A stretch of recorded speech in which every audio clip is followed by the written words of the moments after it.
વડોદરા મહાનગરપાલિકાના સ્વચ્છ ઉત્સવની પોલ ખુલી ગઈ। મહાનગરપાલિકા કમિશનર અરુણ મહેશ બાબુના ઘરની પાસે ગંદકીનું સામ્રાજ્ય જોવા મળ્યું। ફતેગંજ નરહરી હોસ્પિટલ સામે મ્યુનિસિપલ કમિશનરના બંગલાની પાછળ ગંદકી જોવા મળી। વિશ્વામિત્રી નદીના કિનારે ફૂટપાથ પર ભારે ગંદકી છે। આખા શહેરને સાફ કરવા નીકળેલા મહાનગરપાલિકા કમિશનર પોતાના ઘરનો પાછળનો ભાગ પણ સાફ નથી કરાવી શકતા। વોર્ડ નંબર 3ના અધિકારીએ કહ્યું કે અમે દિવસ રાત સફાઈ કરીએ છીએ, નદી કિનારાના ભાગની સફાઈ અમારામાં નથી આવતી। અને સૌથી મહત્વની વાત એ છે કે જે આખા શહેરને સાફ કરાવવા નીકળ્યા હોય તેમના ઘરની પાછળ જ આટલી ગંદકી જોવા મળી રહી છે, એટલે કે દીવા તળે અંધારું આ કહેવતને જાણે સાર્થક કરતા હોય તેવું લાગી રહ્યું છે।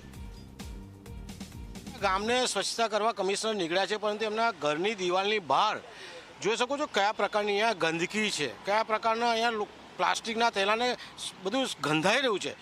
તો એક કહેવત છે, દહીં સાસરે ના જાય ને ગાંડીને શિખામણ આલે, એવો વડોદરા શહેરનો ઘાટ ઘડાયો છે કે અત્યારે આ જે કચરો છે એ વિશ્વામિત્રીની અંદર આ કચરો જઈ રહ્યો છે।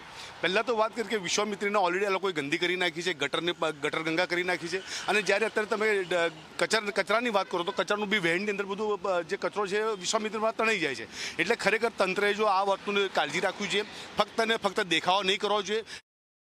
ये जो वॉटर बॉडीज एरिया है અને આસપાસમાં સ્લમ 2500 જેટલા મકાનો છે, બધા સ્લમ વિસ્તાર છે। અને નદીની અંદર જે છે એ એના માટેનો ઇજારો આપેલો હોય અને એ ટેકનિકલ વિંગ એની સાફ સફાઈ કરતી હોય, જ્યારે બહાર જે છે ફૂટપાથ ઉપર એ તો અમારી નિયમિત સફાઈ સેવકો સફાઈ કરાવવામાં આવે છે। અને જો કોઈ ગંદકી નાખતો પકડાય તો અમે એની પર દંડ બી લઈએ છીએ।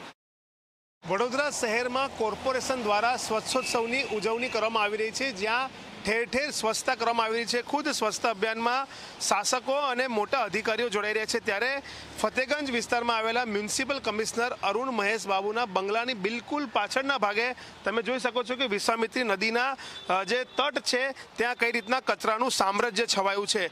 જે રીતના વાત કરવામાં આવે તો એક તરફ શહેરને સ્વચ્છ બનાવવામાં આવી રહ્યું છે, પરંતુ ખુદ મ્યુનિસિપલ કમિશનર અરુણ મહેશ બાબુ જે છે તેમના ઘરના પાછળના ભાગે કચરો જ કચરો જોવા મળી રહ્યો છે। ત્યારે તેને ક્યારે સાફ કરવામાં આવશે તે સવાલ અહીંયા ઉઠવા પામી રહ્યો છે।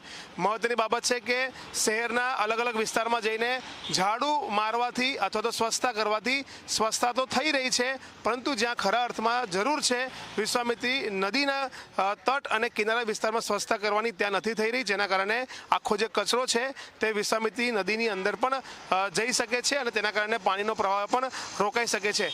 એક તરફ કરોડો રૂપિયાનો ખર્ચો કરીને વિશ્વામિત્રી નદીને ઊંડી પહોળી કરવાની કામગીરી ચાલી રહી છે, કચરો સાફ કરવાની કામગીરી ચાલી રહી છે। બીજી તરફ ખુદ કમિશનરના બિલકુલ બંગલાની જે દિવાલ તમે જે જોઈ રહ્યા છો તેના પાછળના ભાગે જ અહીંયા કચરાનું સામ્રાજ્ય જોવા મળી રહ્યું છે। ત્યારે સવાલ એ જ થયું છે કે દીવા તળે અંધારું હોય તેવો ઘાટ અહીંયા વડોદરામાં સર્જાયો છે, કારણ કે જે વાત કરીએ તો જે કચરો સાફ કરવો જોઈએ તે કચરો સાફ નથી થઈ રહ્યો, જેના કારણે ક્યાંક ને ક્યાંક સવાલો ઉઠી રહ્યા છે। આ વિસ્તાર ટ્રાફિકથી ધમધમતો વિસ્તાર છે, અહીંયા લોકો અવર જવર કરતા હોય છે, ત્યારે ચોક્કસથી સમગ્ર શહેરને જો સાફ કરવાની વાત થતી હોય તો કમિશનરે પહેલાં પોતાના ઘરની પાછળના ભાગેથી સફાઈ કરવી જોઈએ અને ત્યાર પછી જે શહેર છે તેને સાફ કરવા માટે જવું જોઈએ। કેમેરામેન મુકુંદ દવે સાથે રવિ અગ્રવાલ, ઝી મીડિયા।